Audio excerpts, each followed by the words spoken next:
The perfect elevator pitch. Could you sell your great idea in 60 to 90 seconds?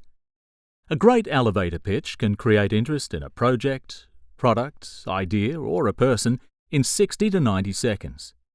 Experts agree that a good pitch can't be winged, but must be properly thought out, written, run by a third party, and practiced many times. Less is more. Avoid rambling, jargon, and technical language, and don't go in for the hard close. Entrepreneurs are always told to have their elevator pitch ready, the quick, succinct summary of their unique business proposition that they can give in a limited time to trigger the interest of someone they've just met. It's called an elevator pitch because, in the early days of Hollywood, screenwriters would hang around the studios, notice an executive producer going into an elevator, and leap in to attempt to sell their captive audience their movie idea before reaching the top floor. That means 60 to 90 seconds maximum. While we usually associate the elevator pitch with the founders of a startup and entrepreneurs speaking to potential investors or partners, it can also be used in a workplace to create interest in a project, idea, or product, or even in yourself. Above all, the elevator pitch cannot be winged, says Tim Heasley, partner at venture capital firm Artesian Investments, who is currently working at China Accelerator in Shanghai.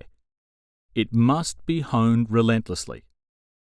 The shortest statements are the hardest to prepare, Heasley says. Basically, the founders need to go into a room and not come out until it's done. Then run it by a smart third party who can tear it to shreds.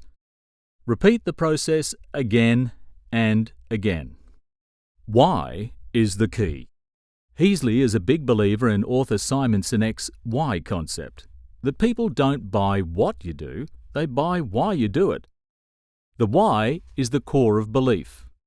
In Sinek's Golden Circle presentation, why is the core circle, with the how the business fulfills that core belief, in between the core and the outer circle, which is where what is, what the company does to fulfill that core belief. In terms of what I want to get from an elevator pitch, it needs to be a clearly articulated statement of the problem the startup is solving and the solution provided, says Heasley.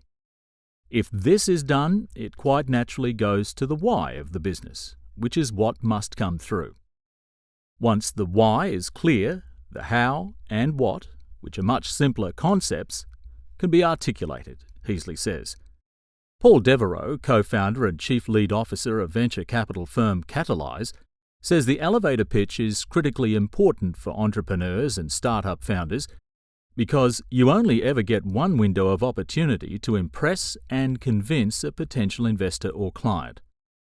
We're human beings. We form judgments very quickly, and these initial judgments are very hard to change afterwards, says Devereaux. When we look to work with a business that is looking to scale, we ask 3 questions. What problem are you looking to solve?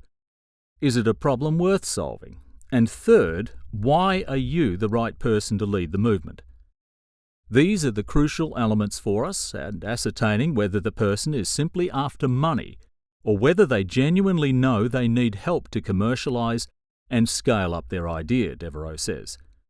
You need to be genuine because the likely audience will generally have seen many a pitch, so don't give them an easy reason to say no. Devereaux feels there is too much focus on the elevator pitch, which is just a start, an opportunity to make a good impression. You can certainly sell an interesting story, Devereaux says, but the reality is that the initial pitch is one of many conversations that you'll need to have with a potential investor. Think of it as a ticket to the dance. But doing a great pitch and getting a ticket to the dance don't guarantee a result. Shark Tank, an Australian television program where hopeful entrepreneurs present their ideas to a panel, has a lot to answer for in this regard, he adds. He says it's cringe-worthy watching Shark Tank sometimes, and viewers are wrong to assume that someone is going to pledge funds on the strength of an elevator pitch. The investor will do their due diligence, and it won't matter how impressive your pitch is if there's no cash flow. While the literal opportunity to deliver an elevator pitch to gain financial backing may be unlikely, having a practiced, concise, and engaging 30-second to 2-minute pitch of your business remains a good idea, says entrepreneur and personal development coach Matt Catling, founder of Your Future Now.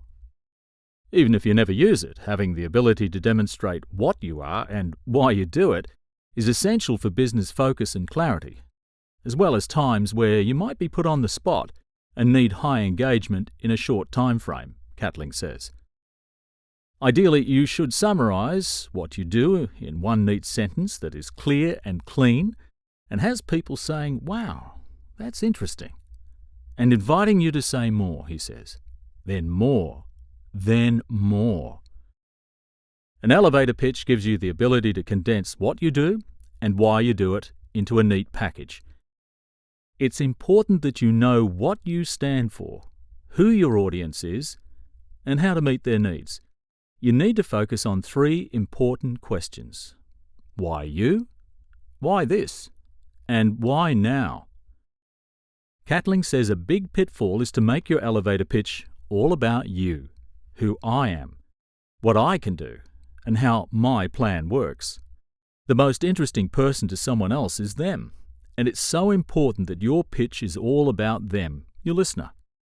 If that's a potential business partner, your pitch is about how they can benefit either financially, through exposure, or through a mutually desired community project. If your listener is a potential customer, it needs to be about giving them something that they will benefit from and be able to use. The very last thing you want to be doing is spending 30 seconds to 2 minutes talking about yourself, he says. Avoid this at all costs. Even opening with your name and title is boring. Start with them and weave yourself through subtly, he says. Catling is a big advocate for practice. Practice writing your pitch and saying it until you can release it quickly, clearly, and effectively, he says. That way, if you ever find yourself in an elevator situation, you avoid getting tongue-tied and rambling. When you practice, make a video of it so you can see your stance and hear your delivery on playback. And when you feel ready, get feedback from people who will tell you what they think with honesty and consideration. As for the don'ts in an elevator pitch, Catling has 4 main ones. Don't get technical, don't ramble, don't use jargon, and don't go for the big sale, hard close. Says Catling, less is so much more powerful. And your elevator pitch should be something your grandmother or kids would understand. Paul Devereaux has 5 top tips for a great elevator pitch. Know who you are talking to and why. Be clear about your purpose, that is, why you get out of bed in the morning. Be able to demonstrate that this is your sole focus. It can't be one of 3 things that you're doing. Answer the 3 questions above. Know your numbers.